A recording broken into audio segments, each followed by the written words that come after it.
So this summer, we have been spending the summer in inviting people to speak about transitions, about changes, about things that used to be this way and maybe are not this way now. About part of it came as a result of the change that this congregation is going to go through. Wow. Getting closer, guys. Very close. So we decided, because in a way buildings talk and bricks and mortar can speak to us, but people have those wonderful ways of expressing themselves.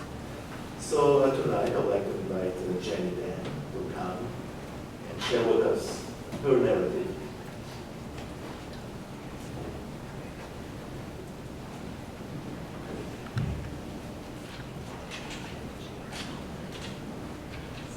You are a tough act to follow.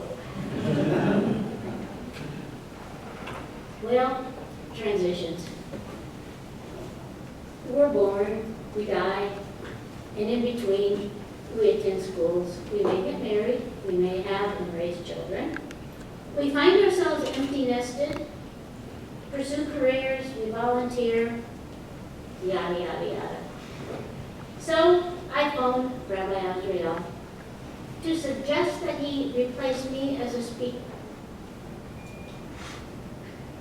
What could I talk about? What would be my topic, I asked him. Meet me for coffee, says he. Well, for the past 18 plus years of my classes with him, he will repeatedly say there are no coincidences. Really, I think?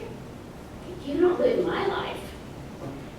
As we're chatting, I tell him that my life has always been a plethora of unique circumstances. Now, I suppose that these aha moments could be transitions. If you realize some things that maybe you didn't realize before, well, I could tell you all, oh, wonderful faces, this is good. I could tell you some really jaw-dropping personal coincidences, experiences that I've encountered. Well, some are too long for this allotted time, and some are just too emotional in content. Tonight, my two daughters and sons-in-laws are here. Now, for years, it's been a family mantra. Mom, it could only happen to you.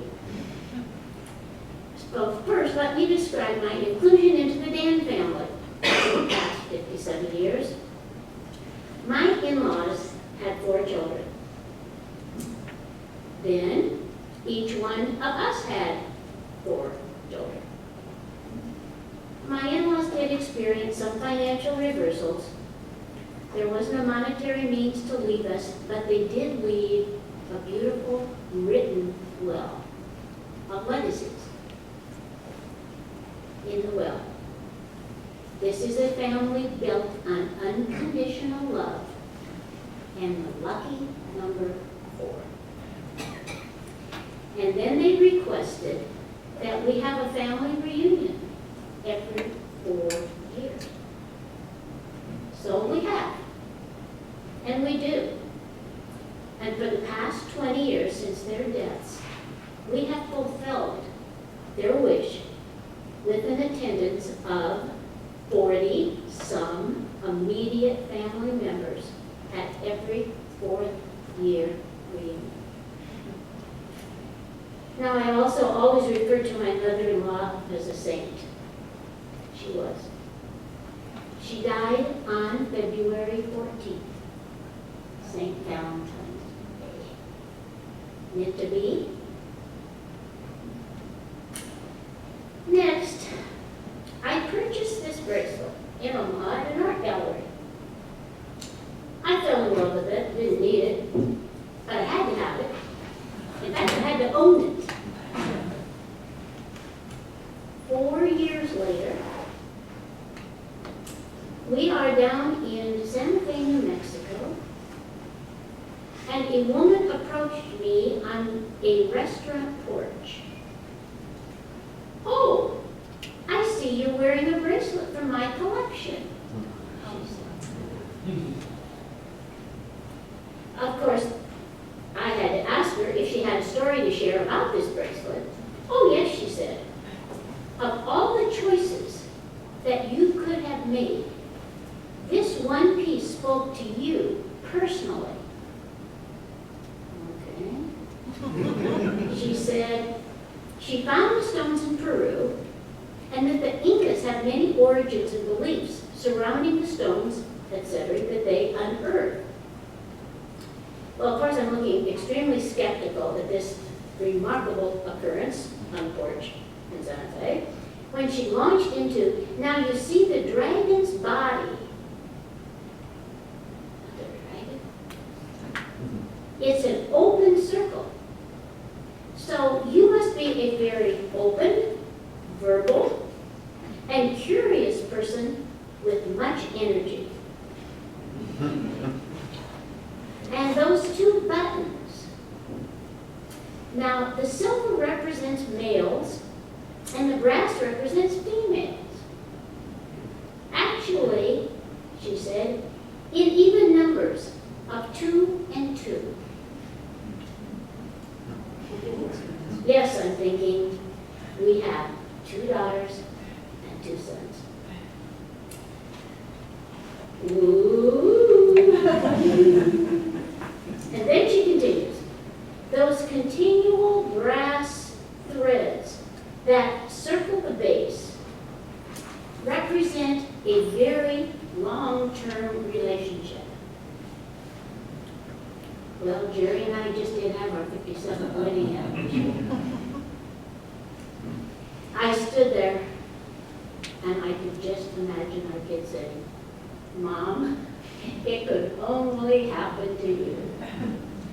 So, as I'm relating one tale like this after the other to Rabbi Azriel at our coffee, he says, "Okay, there's your topic."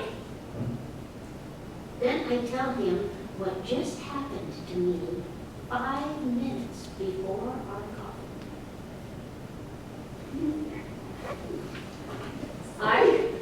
I pull up to a beauty supply store. 3 o'clock, 5 minutes to 3 in the afternoon. There's 2 cars there. One is mine, the other is our son-in-law, Mike's car. What is Mike's car doing at the beauty supply? He doesn't use product in it. So I walk in, and Katie, the manager, says, "Hi, Janey, how can I help you?" I said, "I'm so puzzled. My car and my son-in-law's car is right here in front of the store." She says, "Oh, Mike?" I said, "Katie, how do you know Mike?" She said, "Oh, Rita, our stylist in the back, cuts his hair." I mean, I don't ask Mike who cuts his hair. So I said, "Can I go back there? I've never been back to this little beauty area." And she said, "Sure." So we go back. "Hi, Mike, what you doing?" He said, "What are you doing?" Blah, blah, blah. Okay. I say, "Well, I really got to get what I came for, and I better run because I have a coffee date across the street with Rabbi Azriel." Rita, who was cutting his hair, says, "How old is Janey now?" I stand there. She thinks I'm deaf, so she repeats it. "How old is Janey now?" I said, "Rita, how would you know the Azriels? How do you know Janey?" She said, "Oh, I had him in preschool." I said, "Well, do you remember his sister, Leora?" She said, "Yes, I do." I said, "Well, she just got engaged." Now, there's 2 other people back here in this little salon, a manicurist and someone getting it. At which point, the person getting manicured turns around, faces us, and says, "You want to see Leora's ring? I have a picture of it on my phone."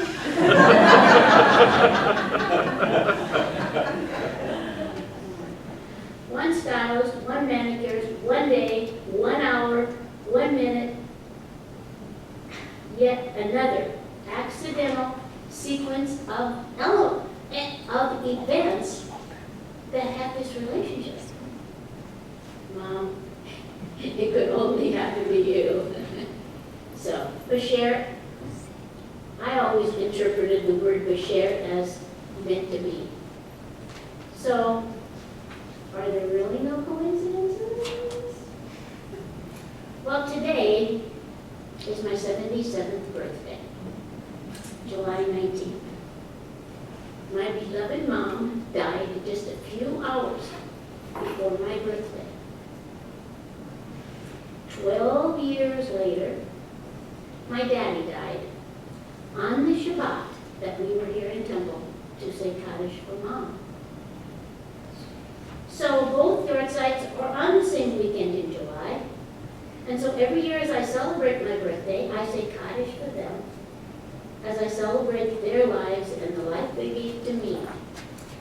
And I pray that I am spreading all that goodness and all that love onto the next generation. And happy birthday, my young little friend Lauren Greenberg, who's here from California. We share a birthday, and I love sharing a birthday with you. Shabbat shalom. Shabbat shalom.